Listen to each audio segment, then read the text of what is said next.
NBA season is coming soon, but for now, we're left enjoying the international basketball scene in FIBA World Championships. On Tuesday, Team USA barely won against Turkey in the FIBA World Basketball Championships. Today, they meet with Japan. Going into this tournament, we already kinda knew it wasn't gonna be as easy to win as it usually is for Team USA. A lot of NBA stars declined their invitation to participate in this tournament, while other countries managed to get their best players to perform. Even though Team USA isn't overwhelmed with all world stars this year, it's still Team USA. They should just win, right? Even if the team is built with second-tier stars and yet to be all-stars. After all, in the last two FIBA World Championships, Team USA went 18-0 and won gold medals in both tournaments. Up to this point, it hasn't been as easy, and yesterday's narrow win got me thinking, what were some surprising losses for Team USA in FIBA World Championships? Hey guys, Purple Prince here, and today we're looking at some unexpected losses suffered by Team USA basketball.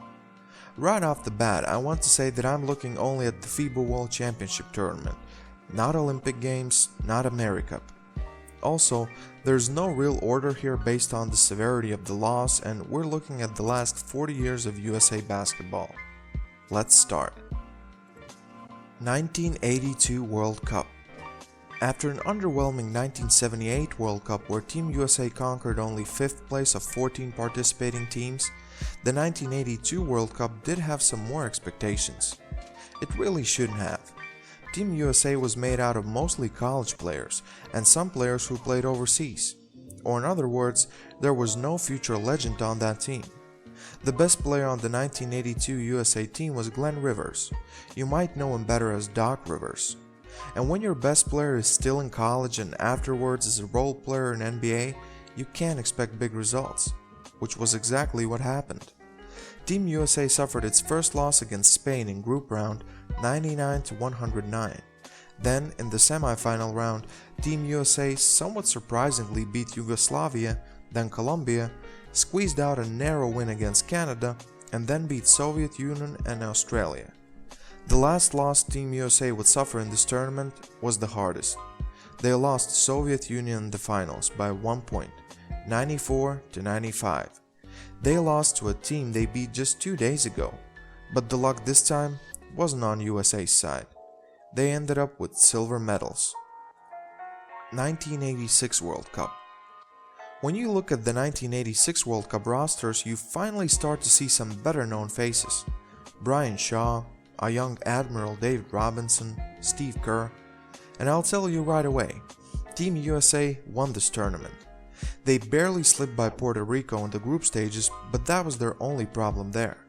In semi-final stage, they lost their very first and only game this tournament to Argentina. A narrow loss, 70-74, but still a loss. Team USA went on to win every game going forward, and in the finals redeemed themselves by beating the Soviet Union 87-85. 1990 World Cup. Fresh off a gold medal in the 1986 World Cup, the USA national team was once again favorites to win the cup in 1990. They didn't have the easiest group either, as they had to battle Greece and Spain for a chance to continue the tournament. This team featured a young Alonzo Mourning, Christian Laettner, Billy Owens and Kenny Anderson. USA beat Greece in overtime, then demolished South Korea 146-67, and in the last group stage game beat Spain.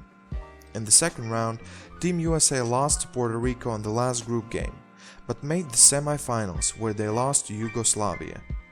In a game for the third place, USA beat Puerto Rico by 2 points and secured themselves a bronze medal. 1998 World Cup. After finishing the 1994 World Championships without any losses, Team USA went into the 1998 World Cup with probably the worst roster yet. Team USA featured no future superstars, no future legends, no NBA players, instead focusing on building team with overseas players. It didn't pay off. USA suffered its first loss already in the group stage against Lithuania, 82-84. Then it was smooth sail until quarterfinals, where they barely beat Italy, 80-77. In the semifinals, USA met with their former rivals, the former Soviet Union, now known as Russia. The game was a close one, but Russia managed to beat the United States 66-64. In the bronze medal game, USA beat Greece pretty easily, 84-61. 2002 World Cup. The 2002 World Cup was probably the worst performance ever in FIBA World Cups by Team USA. And there was absolutely no reason for that kind of performance. After all, with all the teams before, you had some doubts because of player experience, no NBA players, but in this team, all players were from the NBA, and there are a lot of well-known names, legends, and Hall of Famers here.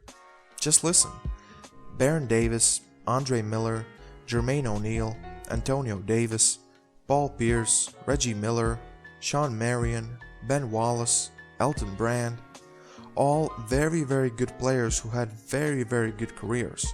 But in the World Cup, this team just didn't mesh. And the group stage was very good. They beat all the teams by at least 17 points, and there was absolutely no signal whatsoever that something could go horribly wrong. Even the second round started with a bang. They beat Russia 106-82, then demolished New Zealand 110-62. The first hiccup happened in the last game of the second round against Argentina. Sure, they had Manu Ginobili, Luis Scola, Andrea Nocioni, but in reality, that team should never beat future NBA legends. But they did. They beat Team USA 87-80. Team USA then lost to Yugoslavia in the quarterfinals, and now were playing for the 5th to 8th place. They beat Puerto Rico to qualify for a chance to get the 5th place, but in the game 4th, lost to Spain 75-81. A very disappointing tournament for Team USA considering the talent that was on the roster. 2006 World Cup. What do you do when you disappoint? You come back with probably an even better squad next time around. And that was the case with the 2006 FIBA World Championships Team USA roster. Just listen to the names: Joe Johnson, Kirk Hinrich, LeBron James, Antoine Jameson, Shane Battier, Dwayne Wade, Chris Paul, Chris Bosh, Dwight Howard, Brad Miller, Elton Brand, and Carmelo Anthony. You probably figured out who was the weakest player on this roster, but the fact is, absolutely every position had a superstar. Sure, they were still young, but already dominating the NBA, and Dwayne Wade was coming off an NBA championship and a Finals MVP award. The preliminary rounds were great. In the first game of the knockout stage against Australia, they beat them by 40 points. In the quarterfinals, they beat Germany by 20 points, and then came the crash. In the semifinals against Greece, of all the teams you have Greece, a team which featured good players but no NBA players. Vasilis Spanoulis led the way with 22 points for Greece, but 3 more players scored double-digit points, and absolutely every player on Greece scored. For Team USA, Carmelo scored 27, LeBron James added 17, and Dwayne Wade added 19. Chris Paul had only 3, Joe Johnson had only 3, and Elton Brand was left with a goose egg. In the end, a loss to Greece, 95-101.